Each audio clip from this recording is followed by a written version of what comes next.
Srinath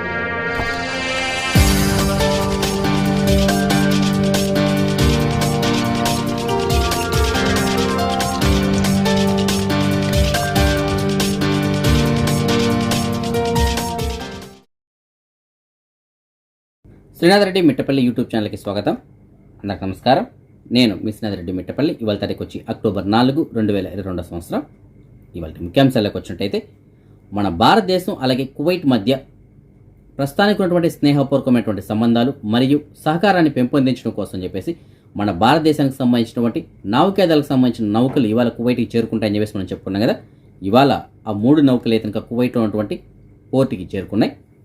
INS టిఐఆర్, INS Sujatha, సారథి, ఈ 3 నౌకలు పోర్టుకి చేరుకున్నాయి.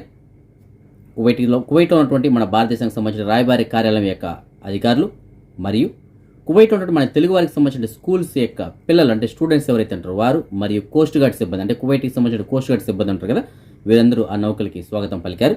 ఈ 3 నౌకలు ఒక 3 రోజుల పాటు సందర్శనార్థం కూడా ఉంచబోతున్నారు. అయితే ఎవరైతే ఆల్రెడీ రిజిస్టర్ చేసుకుంటారో వారికి మాత్రమే అనుమతి ఉంటుంది, మిగతా వాళ్ళకైతే లేదు. నేను వీడియోలో మనం చెప్పుకున్నాం కదా, రిజిస్ట్రేషన్ కోసం చెప్పేసి నేను ఒక వెబ్సైట్ కూడా ఓపెన్ చేస్తారు. అయితే చాలామంది ఎక్కువగా రిజిస్టర్ చేసుకోవడంతో ఈవినింగ్ దాన్ని ఆ రిజిస్ట్రేషన్ కూడా ఆపేశారు.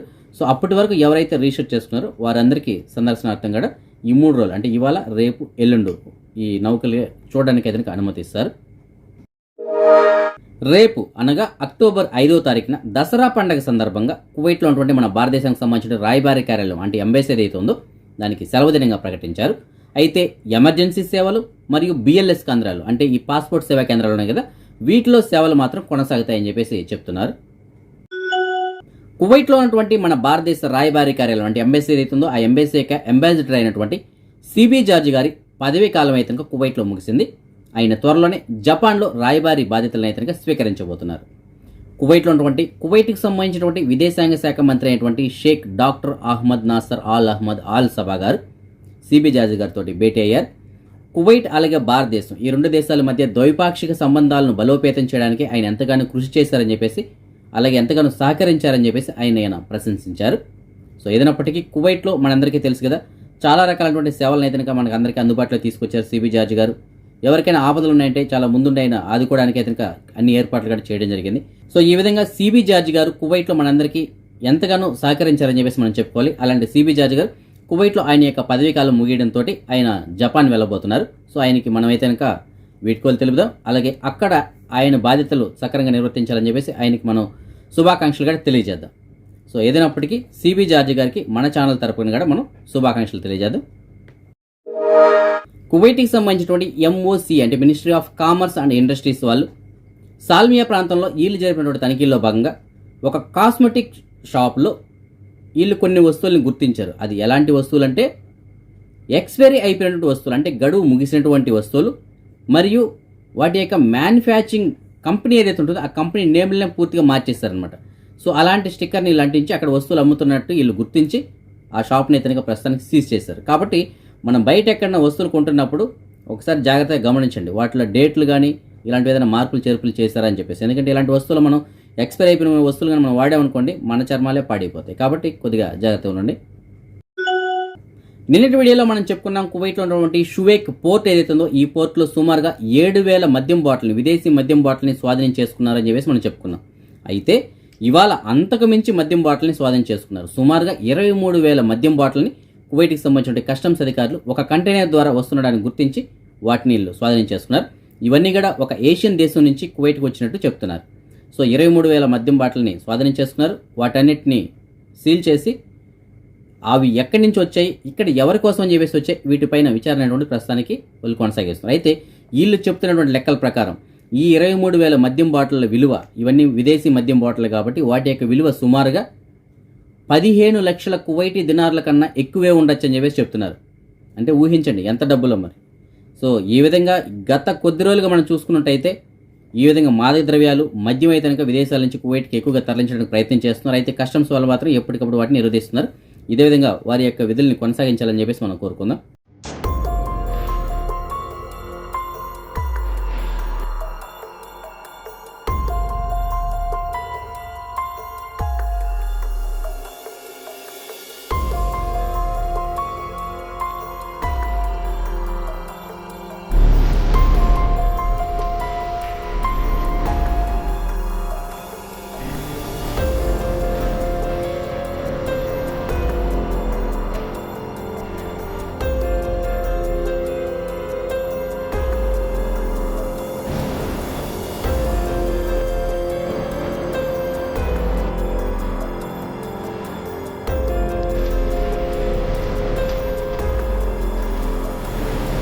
قلنا لازم التعاون والربط بين هالجهتين عشان هالناس اللي ما يخافون الله، اللي يدبرون مستقبل عيالنا. الله لا تخلونهم، لا تخلونهم. لو شنو يصير؟ انا موجود مو موجود، اهل الكويت امانه برقبتك وبرقبتك قبل لا تكون برقبتك. لا تخلون هذول اللي ما يخافون الله يدمروننا. نشوف الله ثم اهل الكويت ثم ما نعمل بالله سبحانه وتعالى ثم بعطائكم ومجهودكم اللي فعلا الواحد يتشرف ويفتخر في ادائكم. الله فيكم، الله في اهل الكويت، وبارك الله في مجهودكم، بارك الله في عطائكم، الله يكثر من امثالكم. ما نشوف هالأوساخ الديرة كبعد مرة ثانية. بارك الله فيكم. هذا النبي. لا تخلون أهلكم وعيالكم هذول، لا تخلونهم. لا تخلون دول يدمرون المستقبل. موفقين إن شاء الله. కువైట్లో స్కూల్స్ ఓపెన్ అయిన తర్వాత ప్రస్తుతానికి ట్రాఫిక్ రద్దీ అనేటువంటిది బాగా పెరిగిపోయింది. ఆ విషయం మనందరికీ తెలుసు. అయితే ఈ ట్రాఫిక్ రద్దీని తగ్గించాలంటే ఎలాగా? సో దీనికోసం చెప్పేసి చాలా ప్రతిపాదనలు అయితే కనుక ముందుకు వస్తున్నాయి. అందులో కొంతమంది చెప్తుంది ఏమిటంటే, ప్రస్తుతానికి గవర్నమెంట్ అధికారులు ఎవరైతే ఉంటారో వారి ఆఫీస్కి వెళ్ళడానికి టైమింగ్స్, స్కూల్ టైమింగ్స్ ఒకేలాగా ఉన్నాయి. కాబట్టి ఎలాగో గవర్నమెంట్ అధికారులు డ్యూటీకి వెళ్ళినప్పుడు అక్కడ ఫింగర్ పెట్టాల్సి ఉంటుంది. సో ఫింగర్ పెట్టినప్పుడు మళ్ళీ వచ్చేటప్పుడు మళ్ళీ ఫింగర్ అవుట్ అని చెప్పేసి ఫింగర్ పెట్టేసి వస్తారు. అంటే వెళ్ళినప్పుడు ఒక ఫింగర్, వచ్చినప్పుడు ఒక ఫింగర్. అయితే ఈ స్కూల్ టైమింగ్స్లో కాకుండా వాళ్ళు ఎప్పుడైనా సరే వెళ్ళడానికి అవకాశం మనం ఇచ్చినట్టయితే వాళ్ళకి 1-2 గంటలు లేట్గా వెళ్ళైనా సరే వాళ్ళు ఫింగర్ వేసి, తర్వాత వాళ్ళ టైమింగ్ 8 గంటల, 9 గంటల, 6 గంటల, ఎన్ని గంటలు డ్యూటీ అయితే అన్ని గంటలు డ్యూటీ ముగిసిన తర్వాత మళ్ళీ వాళ్ళు ఫింగర్ వేసి వచ్చేలాగా ఆ విధంగా ఏర్పాటు చేస్తే కనుక కొద్దిగా ట్రాఫిక్ అంతరాయం అటువంటిది తగ్గుతుందని చెప్పేసి వాళ్ళు చెప్తున్నారు. సో ఆ విధంగా కొంతమంది అయితే ఒక ప్రతిపాదన తీసుకొచ్చారు. అలాగే కొంతమంది ఏం చెప్తున్నారంటే, షిఫ్ట్లు వారీగా కనుక పెట్టినట్టయితే, ఇప్పుడు గవర్నమెంట్ ఆఫీసులో ఎలా ఉంటాయి, ఒకటే షిఫ్ట్, మార్నింగ్ వెళ్తే మధ్యాహ్నం వరకు ఉంటే మధ్యాహ్నం నుంచి సెలవు ఉంటుంది. అలా కాకుండా మార్నింగ్ ఒక షిఫ్ట్, ఈవినింగ్ ఒక షిఫ్ట్, ఆ విధంగా పెట్టినైతే కూడా ఈ విధంగా ట్రాఫిక్ రద్దీ అంటే కొద్దిగా తగ్గడానికి అవకాశం ఉంటుందని చెప్పేసి కొంతమంది చెప్తున్నారు. అలాగే కొంతమంది ఏంటంటే, కరోనా సమయంలో ఏ విధంగా అయితే గవర్నమెంట్కి సంబంధించిన అధికారులు ఇంటి దగ్గరే ఉండి విధులు నిర్వర్తించారు, ఆ విధంగా ఏదైనా ఏర్పాటు చేసినట్టయితే అప్పుడుగా ట్రాఫిక్ రద్దీ అనేది తగ్గడానికి అవకాశం ఉంటుందని చెప్పి చెప్తున్నారు. అయితే ఏదైనప్పటికీ ఇవన్నీ కూడా ఇప్పుడు ప్రస్తుతానికి ఏదైతే క్యాబినెట్ ఏర్పాటు చేయబోతున్నారో అందులో మంత్రులు ఈ ప్రతిపాదనలు తీసుకొచ్చారు. మరి దీనిపైన ఏ ప్రతిపాదన కొనసాగిస్తారు, దేనికి ఆమోదం తెలుపుతారు, ఇవన్నీ కూడా మనకి క్యాబినెట్ ఏర్పడిన తర్వాత వీళ్ళు తీసుకున్న నిర్ణయాలు బట్టి ఆధారపడి ఉంటుంది. దుబాయ్లో మన హిందూ దేవాలయాలు ఆల్రెడీ ఉన్నాయి, ఆ విషయం మనందరికీ తెలుసు. అయితే ఇప్పుడు కొత్తగా మరొక దేవాలయాన్ని కూడా ఓపెన్ చేశారు. అది ఇవాళే ప్రారంభించారు.